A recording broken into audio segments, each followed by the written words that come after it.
You might remember back in season 1 when we first visited Edgewood Creamery to talk about their cheeses. But now we're back to learn more about their new product, A2 Milk.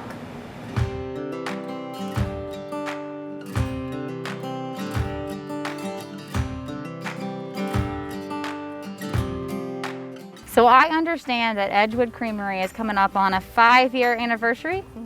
And Kelly, you took over just a few years ago from the Fletcher family, and we were here a few years ago to talk about cheese with them, so we're back. So take me to how you got involved and what led you to think, I want to take this over and dive into a new adventure. Well, Fletchers are friends of mine, and I was raising heifers for them and a couple other dairy farmers, and they came to me and said, we're selling. And I'm like, oh, that's, I'm like, okay. And so it came to about where we talked about it, and I'm like, yeah, let's do this. So I moved myself from raising cattle over to the creamery. And so now I'm on the other end of things where I'm figuring out what to do with the milk, and not so much, of course, on the cow raising end of things. So that's how I got started. And Matthew, you're on the cow raising side of things. You're running the dairy that's supplying all of us with milk. So how'd you get involved? We've been dairy farmers for quite some time, and my father and his wife were friends of Kelly, and it's actually my father's wife is Charles Fletcher's son's daughter-in-law. All connected. So, are all connected. So Yes. when we heard the creamery needed milk, we kind of just had a conversation, and we said, well, we'll see what we can do with that. And the future looks pretty bright with you guys. So Yes. let's talk about what you guys are venturing into now, and that is A2 Milk. What is A2 Milk? Well, A2 milk is cows that are genetically produce A2 proteins. They don't have any A1 protein in their milk at all. So it's all natural milk. We don't do anything to make it A2. We actually genetically test the cows, and which is a hair sample, and takes 3 weeks to get back. So they come back and say, yes, it is A2. They have that genetics. And so then those cows are separated out, and that's our A2 cows. And A2 milk is easier to digest for some people. If people have maybe lactose issues or just milk hurts their stomach in general, a lot of times the A2 they can drink and process it fine. It doesn't hurt them. You mentioned A1 and A2. So is that the difference in proteins that's produced?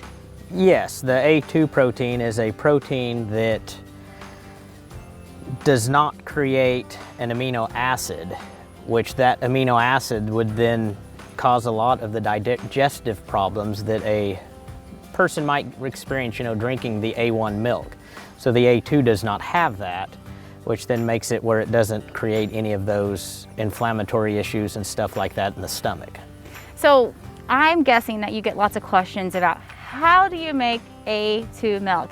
It doesn't happen in the creamery when you're processing. It happens genetically in the pasture when you're breeding. So explain that process.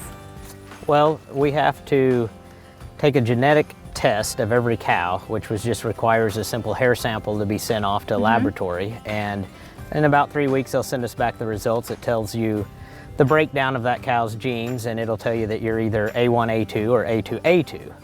And of course what we're looking for is the A2A2 cows, which have essentially been bred out of a high percentage of the cows that have been bred out of that over the several thousand years, essentially, in order to try to make a cow that will produce more milk and stuff like that. So in reality, we're kind of going back to what cows used to be, several hundred years ago. Because we've gone into higher production, utilizing more of the Holstein genetics, and we're thinking of quantity, quantity, quantity. So now you're going back and changing the milk, looking at it, it's quality is probably not the best term, but a different type of quality. Yes. Right.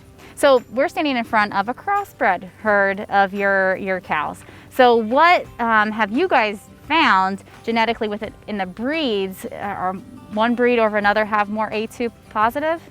Yes, the Guernseys are about 90% A2, and it goes, Jerseys are about 60 to 70, and you get to the Holstein side of things and you're only about 10% of a Holstein that would be A2A2.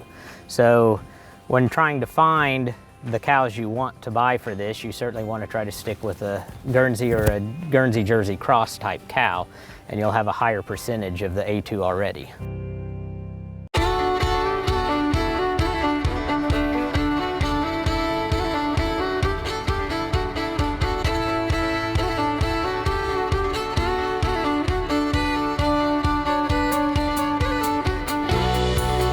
Let's look at the cost per head compared to, you know, traditional forms of milk. A2 cows are more expensive, but it doesn't mean that the quality of milk is different. It's just different milk, right? Yes, it's just different milk, yeah. Just different milk. And the cows do cost more. On average, what are they? It's hard to say, but and it depends on how you buy those cows. If you buy those cows already tested and they know that they've got A2 cows, there's a premium on them. You're going to pay a premium for that, which could cost you $500, $600, $700, $800 more per head, you know, as opposed to one that's not. And when you're buying, you know, a dozen or more at a time, that price difference adds up. That adds up real quick, especially in a industry where you have low margins to begin with. So. Right, the dairy industry today is struggling, and that is one reason why you guys have diversified and found that niche market. Let's talk about the customer. You know, who is your ideal customer for A2 milk, understanding that they're going to have to pay a higher premium today? You know, our ideal customer is someone who can't drink or consume dairy. Lactose intolerant. Lactose intolerant, or just simply hurts their stomach. They're not sure why. And, you know, and that's our customer. That's going to try our milk and be like, oh my gosh, this is wonderful. We can finally have homemade ice cream, or we can have, you know, milk on our cereal and stuff like that. My brother-in-law is a die-hard person now. He's drank, and he's like, oh my gosh, I can drink. And he's not been able to have milk for years. And so that's our customer, and that's our base. Yeah, it is going to cost a little bit more, but at the same time, they're going to be able to enjoy dairy that they haven't been able to enjoy for possibly years or even decades.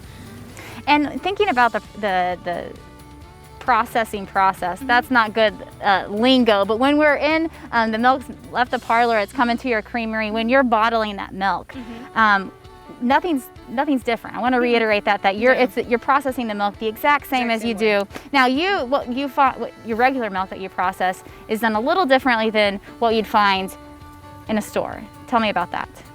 A regular cream line milk, yes, it's non-homogenized cream line, and it's in gallons, half gallons, and stuff like that. And yeah, we process it, but the two milks are processed exactly the same.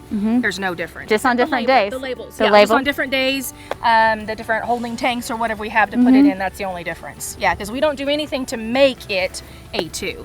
Yeah, that's just how it is from the cow. What does the market look like for the next couple of years when it comes to A2? Are we going to see this more streamlined? Are we going to see it in regular supermarkets? Potentially? I think so. Yes, I think so. Our milk will be in regular supermarkets soon, and so it'll be available to everybody.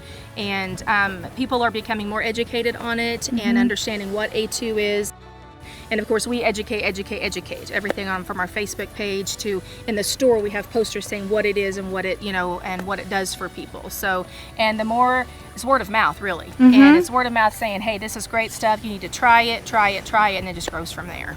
Well, consumer education is number one, but isn't the science behind it fun? I mean, it is.